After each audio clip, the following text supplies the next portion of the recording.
Dizem que o ciclo da violência é algo difícil de quebrar. A criança que apanha cresce e aprende que bater é uma forma de amor. A vítima de ontem vira o agressor de amanhã.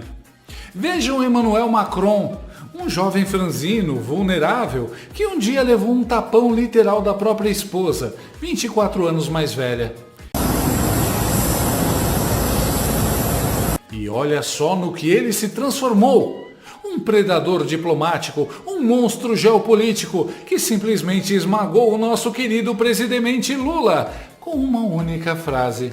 Na frente do planeta inteiro, um massacre, uma humilhação pública, internacional, global, interestelar. Mas calma, não se desesperem. Nesse vídeo a gente vai analisar como um simples não, dito com sotaque francês, pode doer mais que um tapa da Brigitte. Um levantamento da Genial Quest, publicado nesta quinta-feira, revela que 66% dos brasileiros não querem ver o presidente Luiz Bebasso Lula da Silva novamente como candidato ao Palácio do Planalto em 2026. O índice contrasta com os 32% que defendem a tentativa de um quarto mandato presidencial. Outros 2% não souberam ou preferiram não dar opinião. O número de eleitores contrários à reeleição do Nove Dedos cresceu. Em março de 2025, a rejeição era de 62%, o que representa um avanço de 4 pontos percentuais. Por outro lado, a fatia de apoiadores que desejam Lula novamente na disputa encolheu. Há 3 meses era 35%. Agora, nesse levantamento mais recente, esse percentual caiu para 32%. Mas tem mais notícia ruim para o Lula. Ao analisar a pesquisa Genial Quest, o cientista político Felipe Nunes, CEO da Quest, apontou que a rejeição a Lula está firme, forte e bem consolidada. Segundo o CEO, só de ser o anti-Lula, o candidato já tem potencial de 40%. Significa que não importa nem quem seja, pode ser o diabo. Se o candidato for contra o Lula, já tem quase metade do eleitorado só na largada.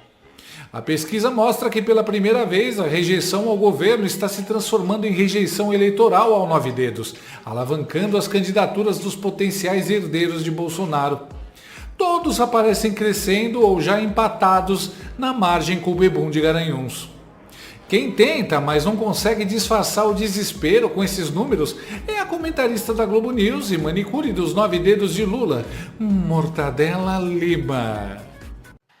Leilane, eu fui ao Palácio do Planalto, a oposição está em festa, claro, né? Por exemplo, há muito tempo o presidente do PP, Ciro Nogueira, diz que vem diagnosticando essa aproximação de personagens da oposição, seja Tarcísio de Freitas, Michele Bolsonaro, aos números do presidente Lula, inclusive no eleitorado mais cativo do PT, que é ali na região Nordeste. Então, assim, a oposição já vem diagnosticando esse movimento de aproximação há tempos. Por isso, eu fui no Palácio do Planalto para entender o que eles estão achando desses resultados que claramente mostram uma fadiga, né, da população com o presidente Luiz Inácio Lula da Silva. Seja por dificuldade de entender o que o governo está fazendo, seja por achar que o governo está investindo em fórmulas antigas para agir ou para combater problemas novos. No Palácio do Planalto, o discurso é assim: a gente ainda não está alarmado, não, porque o Instituto da Reeleição é um instituto muito forte no Brasil, ou seja, ele está no governo, ele tem a máquina pública e isso faz a diferença. Agora, há claramente uma fadiga, porque independentemente do nome que você coloque contra Lula, ele está em declínio e o personagem de oposição está subindo. Isso mostra, não é a força exatamente de quem está do outro lado, embora em alguns personagens ateste sim, Tarcísio e Michele, por exemplo, mas uma fadiga, um problema com o homem que quer disputar a reeleição, com quem está no governo. E aí, qual que é o recado? O Palácio do Planalto já sabia que esses números estavam ruins. Por quê? Eles fizeram uma pesquisa, patrocinaram uma pesquisa para diagnosticar o que está acontecendo com 9 mil pessoas. 9 mil pessoas. A Quest ouviu 2 mil, né? E poucas. Então, para a gente entender o tamanho do investimento que o Palácio do Planalto fez para poder chegar nesse diagnóstico. Segundo os aliados do Lula, a pesquisa traz uma boa notícia. 76% dos entrevistados dizem que gostariam de ouvir mais o próprio presidente. Tem um diagnóstico muito claro. Essa sequência de agendas internacionais deteriorou também, porque tira o Lula de cena e a percepção de que ele não está preocupado, né, com as coisas aqui em momentos de crise, porque o Brasil vem a soluços há muitos anos, desde 2013, pensemos assim, em que a gente vem soluçando. Qual é o pedido, a tentativa de convencer o presidente a ficar no Brasil e a falar diretamente com o eleitorado dele?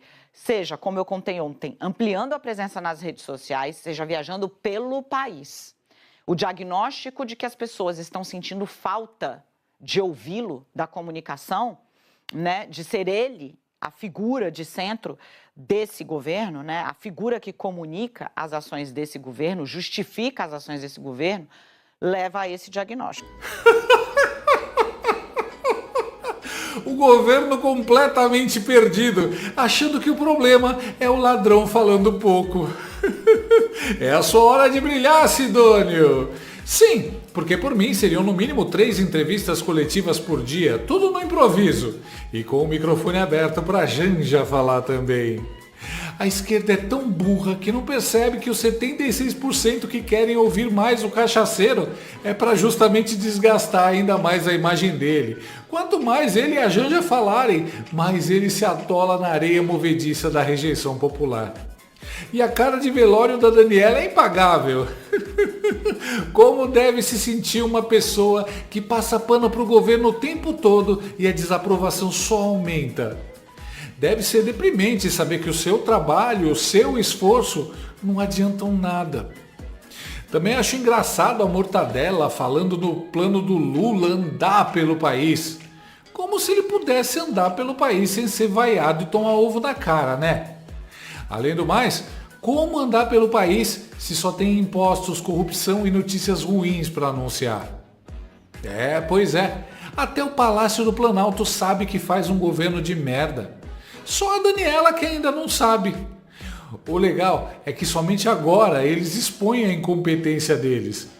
Mas saber que são estúpidos muda alguma coisa? Nada. Eles também sabiam do roubo aos aposentados e não fizeram nada. Sabiam que a Janja está desgastando o Lula e uma semana depois está lá, ela pedindo censura para o Xi Jinping e dando entrevista em podcast da Folha. O governo Lula é aquele português da piada que vê uma casca de banana na calçada a 3 metros de distância e diz: "Ai que droga, vou levar um tombo". Se a Paquita do consórcio corrobora os números das últimas pesquisas, é sinal que a tragédia anunciada tem potencial para ser bem maior. Quando uma empresa de comunicação se oferece para defender regimes autoritários, não está mais no campo da imprensa livre, está no campo da desinformação estratégica, um império midiático com fins políticos. E se a coisa tá feia para o Lula aqui, lá fora não tá melhor não.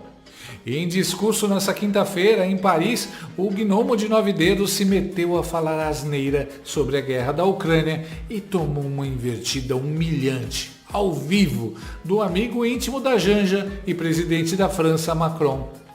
Olha que vergonha alheia. Eu discuti muito com o Xi Jinping e nos colocamos à disposição. Quando os dois quiserem negociar a paz, sabe, nós estaremos dispostos a dar nossa contribuição. Mas são os dois que têm que decidir. Lamentavelmente, a ONU está enfraquecida politicamente e a ONU tem pouco poder de dar opinião sobre a guerra, não apenas essa, mas qualquer outra guerra que aconteça no mundo.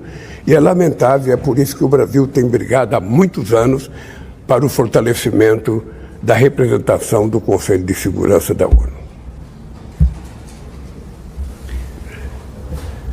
Écoutez, sur ce sujet, je pense que les idées simples sont les meilleurs guides. Il y a un agresseur, c'est la Russie, il y a un agressé qui est l'Ukraine. Nous voulons tous la paix, mais on ne peut pas traiter les deux belligérants de manière équidistante. La deuxième chose, ce sont des faits. La proposition faite par les États-Unis d'Amérique d'un cessez-le-feu a été acceptée par le président Zelensky dès mars à Jeddah. Elle est constamment refusée par le président Poutine. Il a déclenché la guerre et il ne veut pas le cessez-le-feu. Troisième chose, c'est que oui, le Brésil a un rôle très important à jouer. L'initiative prise avec la Chine est importante. Le président, là, à l'instant, vient de faire une défense du multilatéralisme. Défendre le multilatéralisme, c'est défendre la Charte des Nations Unies. Et le rôle du Brésil et de la Chine, c'est de défendre la résolution de ce conflit et la paix dans le plein respect de la Charte des Nations Unies. Cette charte prévoit le respect de l'intégrité territoriale des États. Elle a été violée par un seul pays, la Russie, pas par l'Ukraine. Et donc cherchons la paix, mais ne nous trompons pas de repère. Il n'y a qu'un pays qui a violé le droit international, il est malheureusement membre permanent du Conseil de sécurité, il y a un pays qui a lancé cette guerre, et il y a un pays qui refuse la paix.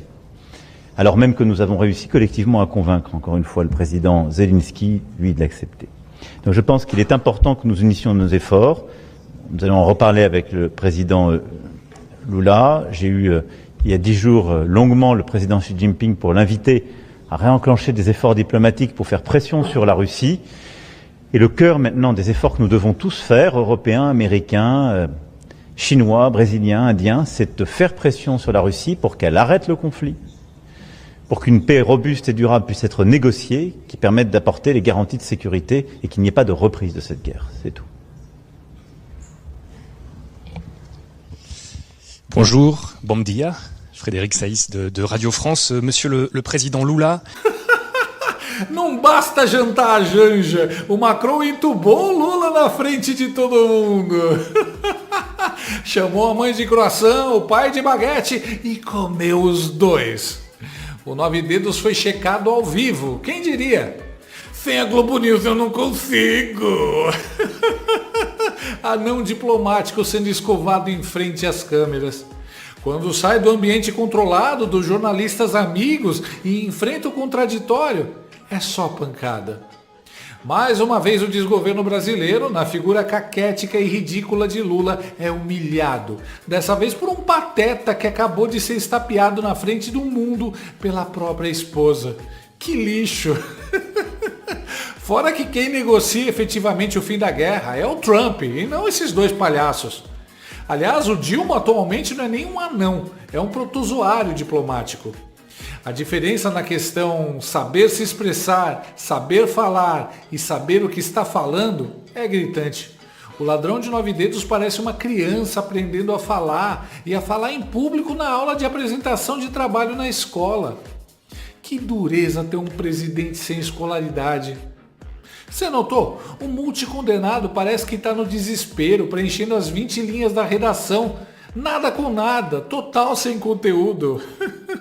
Nem com os amigos o Lula está tendo moral mais. O Satanás nem precisa do Trump para escrachá-lo. É assim mesmo. Uma pessoa sem moral e sem inteligência facilmente é subjugada ou desconsiderada pelos demais. Os aliados do Lula já viram que ele é uma anta e perderam o respeito. Putin deixou ele na mesa das crianças durante o desfile. Xi Jinping deu uma invertida na Janja. Alguém tira essa mulher louca daqui, eu só quero jantar. E agora o Macron faz essa. Acontece que a Europa está fechada com a Ucrânia nessa guerra e o Putin representa sim uma ameaça existencial para a França, para o Reino Unido, até para a Alemanha. Mas o 9 Dedos e seu corpo diplomático são preguiçosos demais para estudar o ambiente. Que humilhação pública para o mitômano descondenado que disse que acabaria com a guerra tomando cerveja numa mesa de boteco. Por tudo que eu compreendo, que eu leio e que eu escuto, seria resolvido aqui no Brasil, numa mesa tomando cerveja. Seria resolvido aqui. Se não na primeira cerveja, na segunda. Se não desce na segunda, na terceira. Macron colocou Lula Lelé no canto, no seu miserável lugar de sabujo do Putin. E pensar que esse cidadão, esse gênio das relações internacionais, há poucos anos olhou para o mundo inteiro e disse, com a autoconfiança de quem já fechou muita conta no bar: "Ah, essa guerra da Ucrânia eu resolvia tomando uma cerveja." Pois bem, foi parar na mesa, mas não na mesa do bar. foi na mesa da humilhação pública. E quem serviu a conta? Monsieur Macron, garçom e algoz. E trouxe aquele combo especial, tapa na cara, gelo seco e vergonha mundial. Lula disse que ia resolver guerra tomando cerveja e acabou sendo tratado como o bêbado do bairro. E assim, meus amigos, a vida dá voltas. Quem um dia levou um "toma vergonha, moleque" da tia Brigitte, hoje distribui tapões diplomáticos na cara de ex-metalúrgicos deslumbrados. Macron não apenas defendeu princípios, acordos e meio ambiente, ele defendeu também sua saúde mental. Porque ninguém merece ouvir discurso de bêbado sobre soberania, né? E para você, Lula, fica a lição. Quem bate, esquece. Quem apanha, às vezes, vira presidente da França. A guerra, se comparada, é mais ou menos semelhante. Ou seja, ela começou, alguém tem que parar. Os dois que começaram não vão tomar iniciativa de parar. Alguém de fora tem que ajudar. E eu estou convencido que tanto a Ucrânia quanto a Rússia estão esperando que alguém de fora fale, pô, vamos sentar para conversar. Não é necessário ter guerra.